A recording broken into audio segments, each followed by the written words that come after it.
Salut tout le monde! Aujourd'hui, on se retrouve pour une nouvelle vidéo. Je vais répondre à une question qui m'a été demandée sur la première vidéo, c'est comment et quelles études j'ai faites pour devenir développeur web. Mais ce n'est pas tout. Je vais aussi répondre à une petite question ou à un petit débat en fait qui est souvent dans ce milieu. C'est est-ce qu'il y a vraiment encore besoin d'études et comment on peut devenir développeur web sans en fait payer des formations excessivement chères. Mais avant de vous raconter tout ça, je suis à WeWork, voilà, dans un autre que la dernière fois. Cette fois, je suis dans celui des Champs-Élysées. Il est super cool, plus petit, très cosy, je trouve. Voilà, j'aime beaucoup. Je suis venu aussi pour bosser mon projet sur lequel j'ai travaillé dans la première vidéo. J'ai vu que ça intéressait des gens pour savoir sur quoi je travaillais, c'était quoi le projet, quels sont les technos. Je vous raconterai ça dans une autre vidéo, promis, juré. Voilà, jusque-là, en fait, notre problème avec l'authentification. Donc, je dois le résoudre au plus vite. Voilà.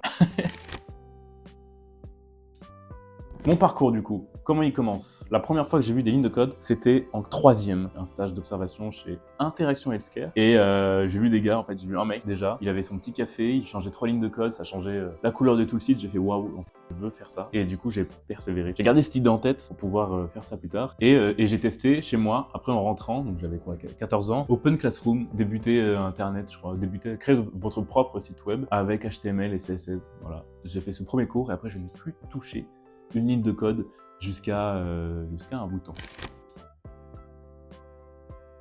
Au lycée, j'ai fait un bac S, simple. Je pense que c'était un peu la voie que le lycée me conseillait. Bon, j'ai jamais été très bon en maths, j'ai eu que la moyenne au bac. Voilà, ça peut rassurer des gens vis-à-vis des maths et de l'informatique. En tout cas, du développement web. Après le bac, j'ai fait une année de fac, qui s'est pas très bien passée. Donc bon, je savais que je voulais faire de l'informatique, mais avec pas trop de maths non plus, parce que j'étais pas un dieu vivant. Et donc, j'ai décidé de faire un bac plus 3.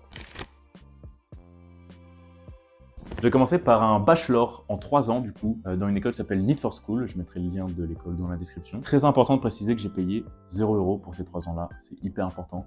Je peux pas, et je n'ai pas les moyens pour mettre 10 000 € dans une école. Donc voilà. Et donc la première année, c'était une année en continu où on apprenait toutes les bases du HTML, du CSS, du JavaScript, du PHP, du WordPress. Vraiment les bases et ça fonctionne en mode de projet. Je sais pas si j'ai encore des images des projets que j'ai fait. Je vais essayer de vous mettre 2-3 images ou screenshots de ce que j'avais fait en première année pour montrer en fait la progression que tu as au fur et à mesure, qui est très lente au début, je l'accorde, et qui monte crescendo, on va dire. En fin d'année, du coup, j'ai un stage à faire de 2 mois. C'était une intégration d'un site web avec un freelance. J'ai mis 2 mois à faire cette intégration.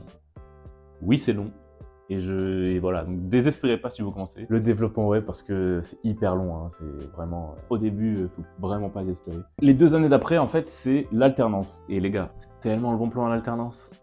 Tu découvres le monde du travail, tu prends des habitudes, tu développes des vraies compétences qui te serviront pour ta vie entière. Et j'ai eu de la chance, c'était en full remote, donc c'est-à-dire que j'étais chez mes parents, tranquille, à bosser. C'était vraiment trop cool. Mon rythme, c'était 1 semaine de cours, 2 semaines de taf. C'est plutôt pas mal. Comme ça te permet d'entrer dans le monde du travail tranquillement. 2 semaines, puis une petite semaine de chill, entre guillemets, d'école. Il y avait une super ambiance, que ce soit en cours ou au boulot. Tout le monde s'entraidait, et des fois, je suis un peu nostalgique de ça. Tout le monde rigolait, c'était vraiment une ambiance exceptionnelle. Donc, des gros bisous à vous si vous regardez ces vidéos, toute ma classe. Et des gros bisous à ma première alternance. Voilà, je sais que vous regardez, cœur sur vous. Mouah.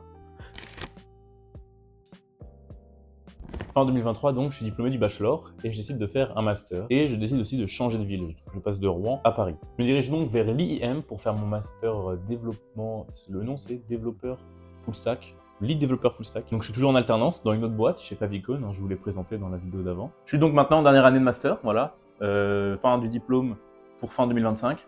J'espère que tout va bien se passer d'ici là et je ferai une vidéo pour vous raconter tout cela. Peut-être un bilan sur l'école parce que je peux pas encore dire mon vrai avis dessus. Donc voilà. Pour récapituler, j'ai fait donc un bachelor à Rouen de 3 ans et maintenant je suis en train de faire un master de 2 ans à l'IM à Paris. Voilà, je mettrai les liens des écoles dans la description. Voilà. Et donc, au cours de mes 4 années en alternance, c'est quelque chose sur lequel je pense que je vais compter pour l'après-études. J'ai pu apprendre quelques stacks techniques assez cool. Dans ma première entreprise, j'ai appris à faire du Strapi, à faire du Nuxt, à faire du Express, MongoDB. Et là, dans la deuxième, j'ai surtout appris à faire du Next et du TypeScript. Voilà. TypeScript, les gars, foncez, branchez-vous TypeScript, c'est hyper important. Et des projets à côté. C'est hyper important d'avoir des petits projets à côté pour pouvoir continuer à progresser, à apprendre. C'est un des métiers dans lequel tu apprends tout au long de ta carrière, en vrai de vrai. Il y a tellement de nouveautés tous les ans, tous les jours. Il faut rester informé. Donc voilà, moi je retourne bosser peut-être. J'ai testé un peu ce WeWork, les cafés. Ah bah en fait j'ai déjà testé, c'est super bon. Et enfin, Est-ce qu'il y a vraiment besoin de faire des études pour être développeur web? Bah moi je pense que non. J'ai fait ça parce que c'était un peu la sécurité entre guillemets, je savais pas qu'il y avait autant d'options. Mais aujourd'hui, grâce à YouTube, grâce à Internet, grâce maintenant aux IA, en fait, je pense que un développeur web va d'abord être jugé sur la qualité de son code, sur la qualité de ce qu'il a produit, sur son portfolio, sur ce qu'il sait faire et pas sur le diplôme qu'il a. Voilà. Je pense que c'est hyper important. On est dans un métier qui est assez avancé sur tous ces sujets-là, sur tous ces sujets de oh là là, en médecine, on ne devient pas médecin avec YouTube par exemple. Alors qu'un développeur web, un ordinateur, de la motivation et voilà, on n'a pas besoin de payer des formations achetées sur Twitter à 20K ou j'en sais rien, mais je pense vraiment qu'il faut éviter de payer des formations. Moi, mes 2 écoles, je n'ai rien payé, donc je sais même pas si je les aurais fait si j'avais dû payer quelque chose. Honnêtement, j'ai pas non plus d'un budget exceptionnel. J'ai sauté sur les occasions et j'ai sélectionné mes écoles aussi en fonction de ce que offrait l'alternance, parce que l'alternance paye ta formation.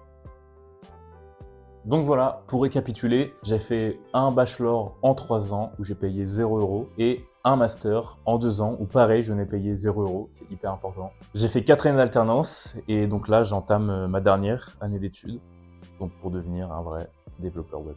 Merci d'avoir regardé jusqu'au bout, ça me fait trop plaisir, j'espère que ça vous a plu, que je vais pouvoir essayer de guider certains ou certaines personnes de ne surtout pas payer des formations sur Twitter à 200 ou 400 €. Faites hyper attention à ça. En tout cas, moi, je vous dis à dans 2 semaines. Merci beaucoup de me suivre. Ça fait très, très plaisir.